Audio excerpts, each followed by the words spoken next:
Recording by Peter Piazza. Am I Insane? By Guy de Maupassant. Am I insane or jealous? I know not which, but I suffer horribly. I committed a crime, it is true, but is not insane jealousy, betrayed love, and the terrible pain I endure enough to make anyone commit a crime without actually being a criminal? I have loved this woman to madness, and yet, is it true? Did I love her? No, no, she owned me. Body and soul, I was her plaything. She ruled me by her smile, her look, the divine form of her body. It was all those things that I loved. But the woman contained in that body, I despise her, I hate her. I always have hated her, for she is but an impure, perfidious creature in whom there was no soul. Even less than that, she is but a mass of soft flesh in which dwells infamy. The first few months of our union were deliciously strange. Her eyes were 3 different colors. No, I am not insane, I swear they were. They were gray at noon, shaded green at twilight, and blue at sunrise. In moments of love they were blue.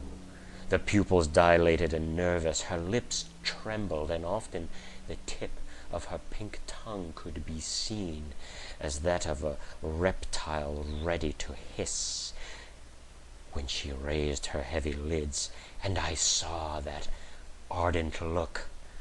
I shuddered, not only for the unceasing desire to possess her, but for the desire to kill this beast. When she walked across the room, each step resounded in my heart. When she disrobed and emerged, infamous but radiant, from the white mass of linen and lace, a sudden weakness seized me. My limbs gave way beneath me, and my chest heaved.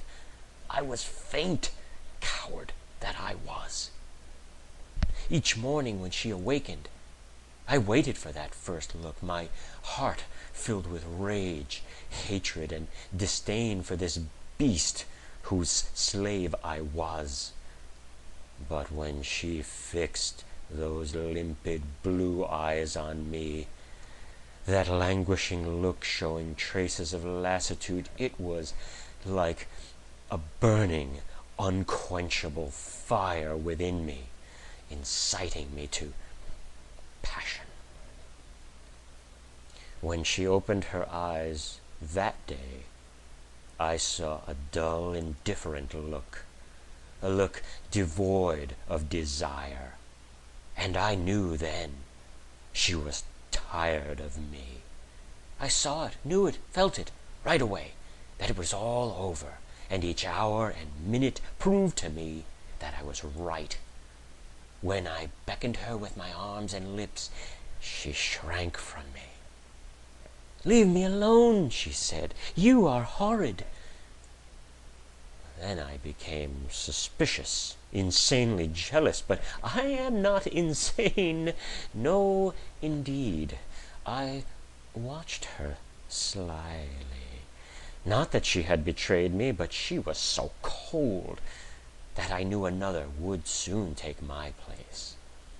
At times she would say, "Men disgust me." Alas, it was too true. Then I became jealous of her indifference, of her thoughts, which I knew to be impure, and when she awakened with that same look of lassitude, I suffocated with anger, and an irresistible desire to choke her and make her confess the shameful secrets of her heart took hold of me. Am I insane? No. One night I saw that she was happy. I felt, in fact, I was convinced that a new passion ruled her.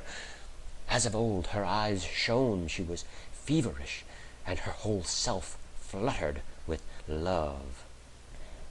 I feigned ignorance, but I watched her closely. I discovered nothing, however. I waited a week, a month, almost a year.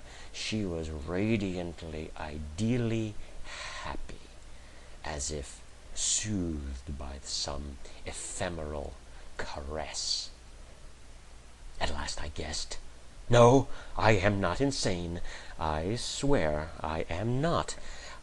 How can I explain this inconceivable, horrible thing? How can I make myself understood? This is how I guessed. She came in one night from a long ride on horseback and sank exhausted in a seat facing me. An unnatural flush tinted her cheeks and her eyes. Those eyes that I knew so well had such a look in them. I was not mistaken. I had seen her look like that. She loved. But whom? What? I almost lost my head, and so as not to look at her, I turned to the window. A valet was leading her horse to the stable, and she stood and watched him disappear. Then she fell asleep almost immediately. I thought and thought all night. My mind wandered through mysteries too deep to conceive. Who can fathom the perversity and strange caprices of a sensual woman? Every morning she rode madly through hills and dales, and each time she came back languid, exhausted. At last I understood. It was of the horse I was jealous, of the wind which caressed her, of the drooping leaves, of the dewdrops, of the saddle which carried her. It was all of these things which made her so happy and brought her back to me, satiated, exhausted. I resolved to be revenged. I became very attentive. Every time she came back from a ride, I helped her down, and the horse made a vicious rush at me. She would pat him on the neck, kiss his quivering nostrils without even wiping her lips. I watched my chance. One morning, I got up before dawn and went to the path in the woods she loved so well. I carried a rope with me, and my pistols were hidden in my breast, as if I were going to fight a duel. I drew the rope across the path, tying it to a tree on each side, and hid myself in the grass. Presently I heard her horse's hooves. Then I saw her coming at a furious pace. Her cheeks flushed, an insane look in her eyes. She seemed enraptured, transported into another sphere.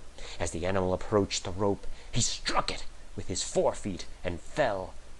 Before she had struck the ground, I caught her in my arms and helped her to her feet. I then approached the horse, put my pistol close to his ear, and shot him, as I would a man. She turned on me and dealt me 2 terrific blows across the face with her riding whip, which felled me, and as she rushed at me again, I shot her. Tell me, am I insane? End of Am I Insane? Recording by Peter Piazza.